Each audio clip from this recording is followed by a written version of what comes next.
YTN 라디오가 보내드리는 신율의 뉴스 정면 승부 4부 시작합니다. 정치권에서 지금 주목받는 키워드로 알아보는 코너죠. 키워드로 보는 승부인데요. 오늘도 함께해 주실 두 분 소개해드리겠습니다. 먼저 김민하 시사평론가 나오셨습니다. 안녕하십니까? 안녕하세요. 예, 그리고 국민의힘 김용태 전 최고위원이십니다. 어서 오십시오. 안녕하세요. 김용태입니다. 예, 이건 뭐 오늘이니까 여쭤봐야죠. 첫 번째 키워드가 1주년인데 오늘 윤석열 정부 출범 1년 되지 않았습니까? 앞으로도 국민만 바라보고 일하겠다 이렇게 얘기를 했는데, 자, 점수로 매기자면 두 분 어떻게 매기시겠습니까? 먼저 김민하 평론가님부터. 네, 모든 걸 이렇게 또 숫자로 얘기하는 것이 왜냐하면 그래야지 헤드라인이 나와요. 이게 설명하면 복잡해요. 그렇죠. 예. 근데 숫자로 얘기하는 게 불합리한 측면이 있다라는 걸 전제하면서도 방송을 위해서 숫자를 얘기를 해야죠. 부탁을 드리는 거니까. 네, 예. 상당히 이제 어렵습니다. 저는 그럼 60점으로 하겠습니다. 60점인 이유는? 60점 나온 시험지 들고 집에 가면 엄마한테 혼나죠, 사실. 그게 50점 이상이니까는 좋은 거 아니야, 이런 말은 안 통하는 겁니다. 그러니까 지금 이제 윤석열 날 수도 있어요. 평소에 20점 받다 60점 받고 야, 너 이거 이 점수 어떻게 된 거야 이거? 이렇게 될 수도 있죠. 그렇죠. 바로 이런 측면 때문에 사실 숫자로 얘기하는 게 여러모로 불합리한 측면이 있는데, 근데 저는 이제 이 만족스럽지 않다는 표현을 지금 하고 싶은 겁니다. 그래서 윤석열 정권이 어디로 가느냐에 대한 방향 제시라든가 이런 것들이 전 정권이 아니다, 전 정권과 반대다, 이거 이상의 것을 지금까지 보지 못했고, 그리고 그것을 실행하는 방식에 있어서도 국민들이 동의하고 신뢰를 보낼 만한 그러한 방식이 전혀 아니었기 때문에, 그러면 내용도 그렇고 목표도 그렇고 뭐 이렇게 좀 국민의 기대를 충족하기에는 상당히 미흡했다. 오히려 이 여러 가지 지금까지 한국 정치의 나쁜 면을 많이 답습하지 않았느냐, 이런 생각이 들어서, 그래서 좋은 점수를 줄 수 없다는 생각에 과거 모범생이었던 저의 기준으로는 용납할 수 없는 점수인 60점을 주겠습니다. 그러고 보니까 우리 김용태 최고위원은 모범생이셨어요? 저는 모범생이었던 것 같습니다. 물론 이제 스스로 평가하는 게 얼만큼 정확한지는 다른 문제고. 근데 몇 점 주시겠어요? 태용 의원 그 녹취록에 보면 정신이 번쩍 들었다고 하는데, 제가 또 여당의 일원으로서 점수 매기가 굉장히 어려운데, 저는 일단 노력상을 드리고 싶습니다. 점수보다는. 굉장히 그 여소야대 상황에서 이런 식으로 나가면 이 방송이 이상한 방향으로 가요, 이게. 저는 그래도 눈 가리고 80점 80점. 드리겠습니다. 저도 공천을 받아야 되니까. 예. 80점. 제일 잘한 부분, 못한 부분. 제일 잘한 부분은 일단 이재명 당시 후보를 이겼다라는 거. 그래서 정권 교체를 했다는 것이 제일 잘한 것이겠죠. 정치다운 얘기입니다. 정치는 일단 이기고 봐야 되거든요. 예. 못한 거는 아무래도 대통령 윤상현 의원께도 아까 조금 전에 제가 라디오 들으면서 들어봤는데, 아무래도 대화가 좀 부족했던 것 아닌가. 그러니까 대통령이란 자리가 여당의 대표가 아니고 여야 모두, 그러니까 국민 모두를 대변하는 자리인데, 0.7%포인트라는 그 숫자가 주는 함의가 있잖아요. 그래서 대통령께서 앞으로 남은 4년 동안은 좀 야당과의 대화 이런 것을 좀 더 앞장서셔야 되는 것 아닌가. 그것이 정치의 본질이지 않을까요? 갑자기 그 대화가 필요해라는 노래가 그 옛날에 누가 불렀죠? 자두 아닌가요? 자두죠. 대화가 필요해. 네. 고맙습니다. 분위기 아주 좋아졌어요. 예, 고맙습니다. 맞아요. 근데 이 대화가 필요한데 지금 1주년 기자회견도 안 했어요. 그렇습니다. 기자회견을 안 했다라는 거에 대해서 역대 대통령들도 안 한 경우가 있다 이런 얘기도 하지만, 사실 그때는 이제 신년 기자회견을 하거나 다른 이제 기회가 있었기 때문에 안 하는 경우도 있고 이랬던 것이지, 이렇게까지 기자들하고의 어떤 질의응답이나 이런 것들을 피한 대통령이 있을까 싶을 정도로, 문재인 예를 들면 전 대통령도 그렇게 잦은 기자회견을 한 대통령이 아닌데도 문재인 전 대통령보다도 지금 언론 접촉의 그러한 상황이나 이런 것들이 도어 스태핑 중단 이후에 아주 위축돼 있다, 이런 생각이 들거든요.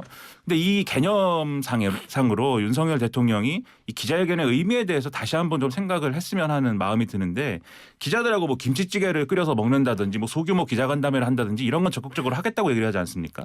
근데 그런 것들은 기자들하고 스킨십을 늘려서 기자들하고의 어떤 관계를 좋게 하는 일인 것이지, 기자들이 언론의 입장에서 의문 나는 것들을 질문을 하고 국가 지도자가 거기에 답을 하는 것으로 국민의 의문을 풀어주는 그런 절차는 전혀 아닌 것이거든요. 예. 그런 일을 하기 위해서 기자회견이라는 게 필요한 것인데, 그 기자회견을 하지 않는다라는 거에 대해서는 제가 볼 때는 윤석열 대통령이 자칫 잘못하면 국민들이 볼 때 국정 철학이라든가 국정의 어떤 정책에 있어서의 어떤 실언이라든가 이런 게 나올 우려를 너무 크게 갖고 있는 거 아니냐 이런 의심을 할 수 있기 때문에 예. 이게 다른 기회더라도 기자회견 하는 게 좋다고 생각을 하고요.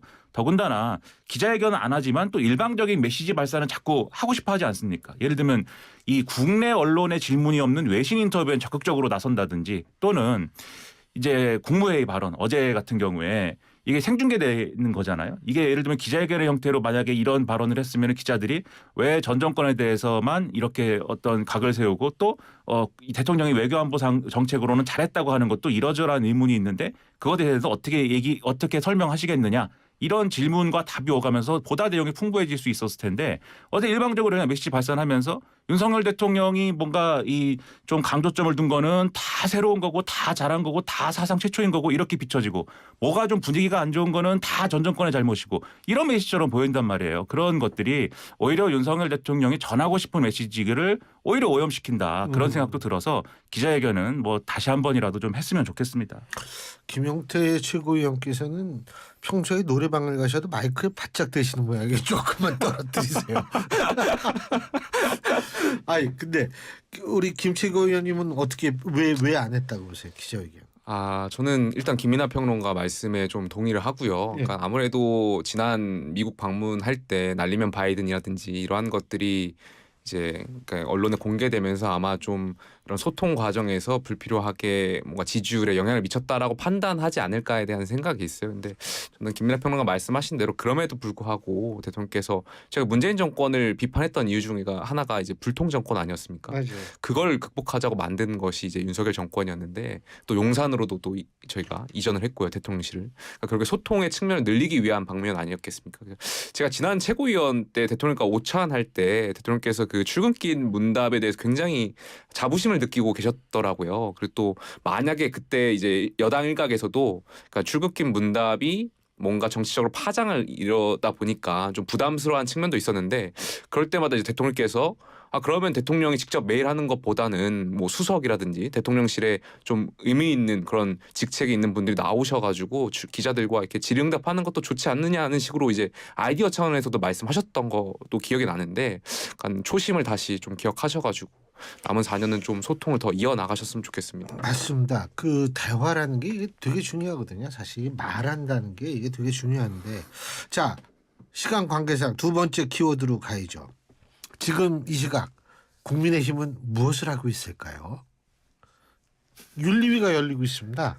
예, 굉장히 심각한 줄 알죠. 윤리위가 열리고 있는데 김재원, 태영호 두 최고위원에 대한 징계.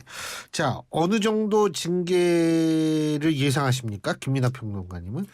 뭐 예상하기가 이제 뭐 쉽지 않은 게 왜냐하면 태영호 최고위원은 어쨌든 최고위원 사퇴한다고 한 거고.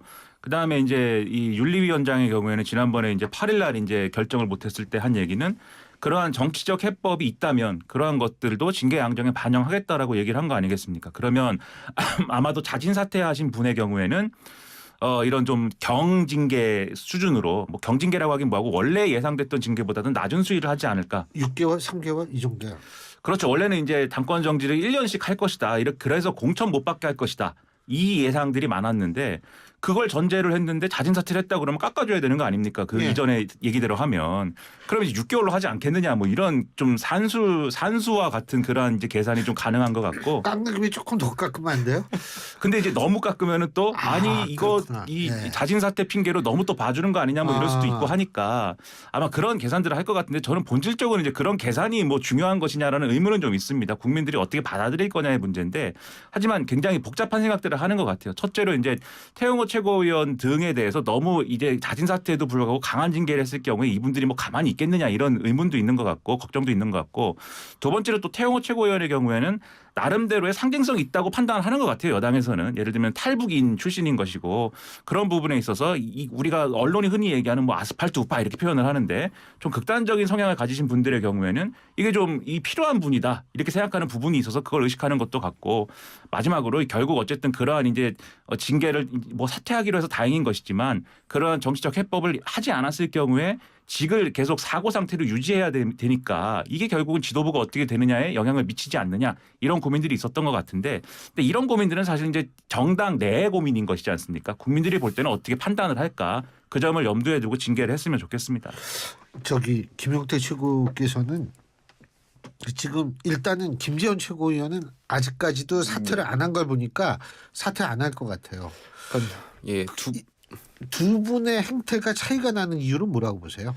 죄수의 딜레마를 좀 보고 계신 것 같지 않습니까? 그러니까 테이블 딱 그려가지고 굉장히 또 어려워. 이게 아주 현학적인 말씀. 저는 그 윤리위의 그 시간을 그러니까 이틀 정도 윤리가 연장을 했잖아요. 예. 그러니까 월요일 날인가요? 결정 못하고 이제 오늘로 미뤘는데, 그러니까 자진 사퇴에 어떤 영향을 이제 미치게 하기 위해서 그랬던 것 같은데, 그러니까 딱 테이블 그려서 태영 의원이 사퇴했을 때, 뭐 김재원 최고가 사퇴했을 때 이렇게 나눠서 이렇게 죄수의 딜레마인 것 같아가지고, 근데 저는 제가 지난 최고위 때 그 최고위 사퇴 과정을 좀 봐왔잖아요. 예. 지난 최고위원들이 줄줄이 사퇴할 때 그때 비공개 최고위에서 어떤 이야기들 오갔냐면 결국에는 용산의 의중이 어디 있느냐 최고위원들이 물론 저는 사퇴하지 않겠다라고 일찍부터 이제 선언했기 때문에 그 비공개에서 다른 최고위원들이 말씀하시는 걸 좀 들었는데 결국에는 용산의 뜻이 그때 당시 이제 권한대행 체제를 유지하는 것이냐 아니면 최고위원들이 사퇴해서 비상 상황을 유발하는 것이냐 이거 가지고 하루 이틀 동안 뜻을 찾기 바빴거든요.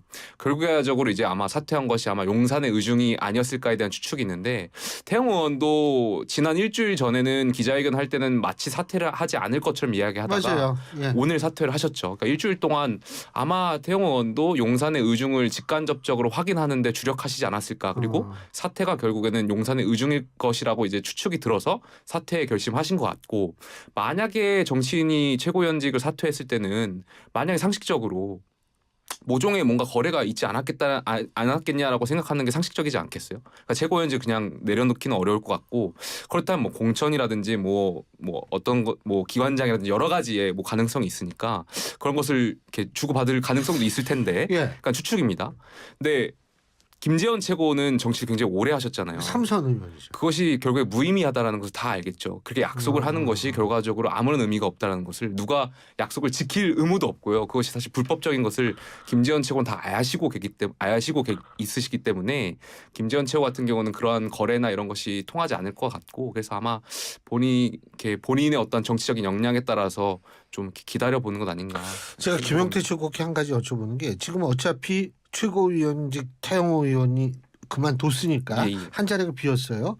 그 김재원 최고위원은 어차피 뭐 본인이 안 물러난다 하더라도 일단 최고위원 못 들어가니까 한 자리는 일단 비었는데 그거 이제 전국위에서 다시 뽑는다며요. 예, 맞습니다. 거기 출마도 하는 거죠. 그러니까 아니, 제가요? 아니, 그러니까 원하는 사람은 출마해서 전국위에서 하는 출마하실 거죠. 수 있습니다. 출마 안 해요? 저는 지금으로서는 뭐 출마에 대한 고민도 해본 적이 없고 그리고 이 재보궐이 있을지 없을지 모르겠는데 당원 당규상 30일 이내에 이제 전국위가 뽑게끔 되어 있는데 지난번에 그 김재원 최고가 대구시장 경선인가요? 예. 그러니까 대구시장인지 국회의원 재보궐인지 경선 나가면서 최고위원을 사퇴했었거든요. 근데 그때도 30일이 경과에 있었는데 재보궐을 안 했어요. 그러니까 의무 규정이 아니었던 걸로 제가 기억하고 있고 결과적으로 재보궐이 있을지 없을지도 좀 봐야 될 것 같고 그러니까 지금 최고위가 굉장히 불안해졌잖아요. 지도부가. 저는 일각에서 이제 비대위 이야기도 나오는 것 같은데 결과적으로 용산의 의중이 굉장히 중요하게 된 시점인 것 같아요. 지금 지도부가 뭐 당연히 용산의 힘으로 어떤 대통령의 어떤 그런 집권 여당이니까 그런 영향을 많이 받았고 결과적으로 용산에서 비대위로 가느냐 최고위를 존속하느냐에 대한 판단이 있을 거고 거기에 따라서 재보궐이 열리냐 안 열리냐에 대해서 좀 판단하는 것이 좀 맞지 않을까. 알겠습니다. 자, 이 이재명 대표 얘기도 잠깐 해야 될 것 같아요. 이재명 대표가 대구 지역 방문을 해서 첫째 문재인 전 대통령을 아직은 안 만났죠. 근데 만난다고 하는데 의미가 뭐라고 보세요? 일단 뭐 언론 보도를 보면 사진이 나온 걸로 봐서 만난 것 같은데. 만났나요? 맞아. 네. 앞치마 두르고 두 사람이 찍은 그렇죠. 사진이 있더라고요. 네. 만난 것 같은데. 만났구나. 예. 그러니까 일정을 이제 영남권 일정 뭐 당이 일상적으로 하는 여러 가지 일정의 일환으로서 이제 수행을 했다고 보지만 당연히 정치적 해석이 잇따르는 것이죠. 대구에 가서 홍준표 대구시장 만나서 좋은 분위기 연출하고 그럼으로 인해서 사실 눈에 띄는 것은 윤석열 대통령은 이재명 대표를 정말 곧 죽어도 만나지 않는 것처럼 비춰지고 있는데 그러니까 원내대표는 만날 수 있어도 대표인 이재명 대표 만날 수 없다. 이재명 대표 뭐 코로나19 바이러스가 아니지 않습니까? 근데 왜 이렇게 안 만난다고 하는 건지 잘 모르겠지만 홍준표 시장은 만날 수 있다. 그걸 보면은 역으로 얘기하면은 윤석열 대통령 좀 너무하는 거 아니냐. 이런 모습처럼 비춰질 수 있는 그런 어떤 행보를 한 거예요, 지금. 그런 점에서 보면은 이 윤석열 대통령이 만나주지 않는 거에 대한 어떤 여러 가지 격하 뭐 이런 정치적 효과를 노린 게 아니냐 생각이 되고 그다음에 양산에 가서 문재인 대통령 만나서 또 힘을 합치고 이런 것은 이재명 대표가 지금 당이 처한 여러 가지 어려움들이 있지 않습니까? 돈봉투 사건 있고 지금 김남국 의원 코인 엄청난 코인 얘기 있고 뭐 이런데 이게 결국은 이걸 어떻게 처리하느냐가 이 당내의 기반이 그렇게까지 뿌리가 깊지 않은 이재명 대표 입장에서는 당내 분열이나 이런 것들을 이어질 수밖에 없는 거거든요. 그렇죠. 그런 상황에서 나름대로의 포석을 문재인 대통령하고 좀 가깝다. 그리고 문재인 대통령이 이재명 대표한테 힘을 실어주는 모습들을 연출을 해가면서 이 포석을 좀 두는 것으로 그렇게 해석을 해야 되겠죠. 예. 저는 그냥 그런 생각을 얼핏 했어요. 왜 책방에서 앞치마를 두르지? 뭐 중요한 건 아닙니다만. 김영태 최고위원님. 그러니까 오늘 저는 이재명 대표와 홍준표 시장이 만난 것을 두고 댓글을 보니까 많은 그 댓글에 달아주신 분들이 굉장히 기분 좋은 댓글들이 많더라고요. 그러니까 정치는 저렇게 하는 것 아니냐. 대화를 하고 아무리 상대 정당을 향해서 비판을 하고 하더라도 만나가지고 이제 풀 것은 풀고 이제 또 이제 유쾌하게 이야기도 하고 하는 것이 정치 아니냐라는 댓글들이 좀 줄을 잃었던 것 같아가지고 아무래도 오늘 만남은 두 분한테 다 윈윈이었던 것 같아요. 김민하 평론가 말씀하셨던 것처럼 대통령은 만나지 않는 이재명 대표를 이제 홍준표 시장이 만났고 이재명 대표도 역시 홍준표 시장을 만났고 그로 인해서 두 분이 둘 다 좀 얻으려고 하는 이미지는 다 얻으신 것 같아가지고 문재인 대통령은 전 대통령은 왜 만났을까요? 아무래도 지금 이재명 대표를 향한 당내 공격이 있잖아요. 결과적으로 두 분의 의원이 민주당에 탈당했고, 그러니까 이재명 대표는 탈당하지 않냐, 왜 당직을 유지하느냐 이런 비판들이 있는데 아무래도 이제 친문 세력들에 의한 어떤 지지를 받기 위한 그런 행보가 아니었을까 생각합니다. 아무래도 그리고 지금 김남국 의원의 코인 사태를 이렇게 봤을 때. 다 비판을 하고는 있지만 비판에서 저는 좀 약간의 온도 차이는 있는 것 같아요. 친명과 비명 사이에. 그래서 이제 그런 차원에서도 좀 문재인 전 대통령의 이재명 대표가 찾아가지 않았을까 이런 생각을 하는데 뭐 어쨌든 어떤 정치적 의미가 있든 간에 만날 사람 계속 만나는 거는 필요하죠. 중요하고 좋죠. 예, 근데 시간이 벌써 다 됐네요. 예, 오늘 두 분 말씀은 여기까지 듣겠습니다. 고맙습니다. 감사합니다.